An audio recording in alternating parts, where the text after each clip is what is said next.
রেস্টুরেন্টে বা অনুষ্ঠান বাড়িতে খেতে গেলে প্রথমেই যেটা আমাদের প্লেটে চলে আসে সেটা হলো ফিশ ফ্রাই। ফিশ ফ্রাই আমাদের সকলেরই খুব প্রিয়, তাই আমি আজকে শেয়ার করব বাড়িতে কিভাবে খুব সহজেই ফিশ ফ্রাই বানিয়ে নিতে পারবেন। তাহলে চলুন বন্ধুরা, রেসিপিটা শুরু করা যাক। ফিশ ফ্রাই বানানোর জন্য আমি 8 পিস ভেটকি মাছের ফিলে নিয়ে নিয়েছি। ফিলেগুলো আমি দোকান থেকেই কাটিয়ে এনেছিলাম। এবার এতে দিয়ে দিচ্ছি অর্ধেক পাতিলেবুর রস, স্বাদ মতো নুন আর 1 চা চামচ গোলমরিচের গুঁড়ো। ভালোভাবে মাছগুলোকে মাখিয়ে নিচ্ছি। ফিলেগুলো দু পিঠে লেবু নুন মাখিয়ে 20 মিনিট রেখে দেব। এরপর একটা পেঁয়াজকে ছোট ছোট টুকরো করে মিক্সারে নিয়ে নিচ্ছি আর নিচ্ছি কয়েক টুকরো আদা, 10-12 কোয়া রসুন। আদার থেকে এখানে রসুনের পরিমাণটা একটু বেশি রাখতে হবে। 5-6টা কাঁচা লঙ্কা, কিছুটা ফ্রেশ ধনে পাতা, পুদিনা পাতা, 1 চা চামচ ভাজা মশলা। এখানে গোটা ধনে আর জিরে ভেজে যে গুঁড়ো ভাজা মশলা হয় সেটাই 1 চা চামচ দিয়ে দিলাম, এতে গন্ধটা খুব সুন্দর হয়। আর একটু লেবুর রস, 1 চামচ সাদা তেল, আর ওপর থেকে দিয়ে দিচ্ছি একটু বিট নুন বা রক সল্ট।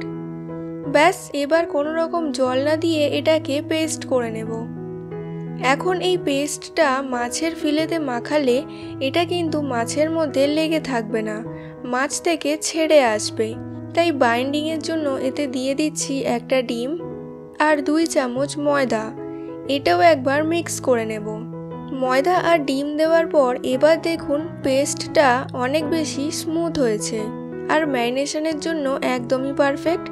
লেবু নুন মাখিয়ে 20 মিনিট রাখার পর এবার এই পেস্টটা মাছের মধ্যে দিয়ে দিচ্ছি। দুপাশ ভালো করে ম্যারিনেট করে আবারও 20 মিনিট রেখে দিতে হবে।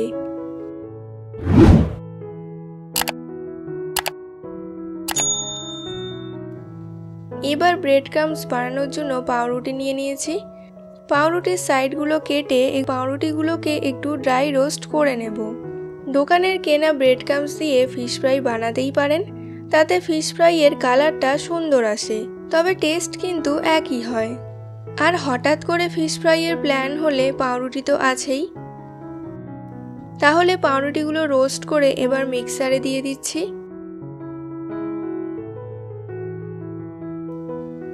দেখতেই পাচ্ছেন খুব বেশি মিহি পাউডার আমি বানাইনি, এতে একটু দানা ভাব আছে। এরপর নিয়েছি ময়দা, এতে 1 চা চামচ নুন আর 1 চা চামচ গোলমরিচের গুঁড়ো দিয়ে মিশিয়ে নিচ্ছি। আর নিয়ে নিলাম 2টো ডিম। এতেও টেস্টের জন্য 1 চা চামচ নুন আর 1 চা চামচ গোলমরিচের গুঁড়ো দিয়ে ভালো করে ফেটিয়ে নিচ্ছি। ডিম হয়তো আরও লাগতে পারে, কারণ 8 পিস মাছের ফিলে 2টো ডিমে কভার না হওয়ারই কথা। প্রয়োজন মতো এগুলো বাড়িয়ে নেবেন। সব কিছু রেডি হয়ে গেলে এবার মাছের ফিলেগুলো ফ্রাই করার জন্য রেডি করে নেব। এখানে বলে রাখি, এই মশলা মাখানো ফিলেগুলো ডাইরেক্ট ডিমে চুবালে বেশিরভাগ মশলাই কিন্তু মাছ থেকে ছেড়ে ডিমে চলে যাবে। তাই আগে মশলার কোটিংটা ফিক্স করার জন্য ময়দায় একটা কোট করে নিচ্ছি। দুপাশে হালকা করে ময়দা লাগিয়ে এবার ডিমের মধ্যে দিয়ে দিলাম। ময়দার পর ডিমের কোটিং করে এবার ব্রেড ক্রাম্বসে দিয়ে দিচ্ছি। সিঙ্গেল কোট করলে এখানেই এটা ফ্রাই করার জন্য রেডি, আর ডবল কোট করতে চাইলে সেকেন্ড টাইম ডিমের মধ্যে দিয়ে আবার ব্রেড ক্রাম্বসের কোট করে নিতে হবে। এবার এই পিসগুলো শেপে আনার জন্য একটা ছুরির সাহায্যে সাইডগুলো এরকমভাবে চেপে চেপে সমান করে নিচ্ছি।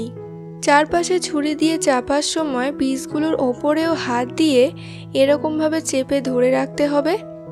তারপর ওপরটাও একটু চেপে চেপে সমান করে নিচ্ছি। বাকি মাছগুলোও আমি একইভাবে রেডি করে নেব। এরপর কড়াতে সাদা তেল দিয়ে মিডিয়াম ফ্লেমে গরম করে নিতে হবে। তেলটা হালকা গরম হলে মাছটা ছেড়ে দিলাম। মিডিয়াম ফ্লেমে 2 দিক ভালো করে ভেজে নেব। গ্যাসের ফ্লেম কিন্তু হাই করবেন না, এটা মিডিয়ামেই রাখতে হবে। তা না হলে বাইরে থেকে এটা তাড়াতাড়ি ব্রাউন হয়ে যাবে, কিন্তু ভেতরে মাছটা ভালোভাবে সেদ্ধ হবে না। 2 পাশ ব্রাউন করে ভেজে ফিশ ফ্রাইটা তুলে নিলাম। বাকি পিসগুলো একইভাবে ফ্রাই করে নেব। তাহলে বন্ধুরা আমাদের আজকের রেসিপি ভেটকি মাছের ফিশ ফ্রাই একদম তৈরি। এই ভেটকি মাছের ফিশ ফ্রাই খেতে আপনাদের কেমন লাগে তা কমেন্ট করে অবশ্যই জানাবেন। রেসিপিটা ভালো লেগে থাকলে লাইক করবেন আর আমার চ্যানেলকে অবশ্যই সাবস্ক্রাইব করবেন এবং বেল আইকনটা ক্লিক করতে ভুলবেন না। তাহলে বন্ধুরা আবার ফিরে আসবো অন্য একটি ঘরোয়া রেসিপি নিয়ে। সকলে সুস্থ থাকবেন আর সঙ্গে থাকবেন। ধন্যবাদ।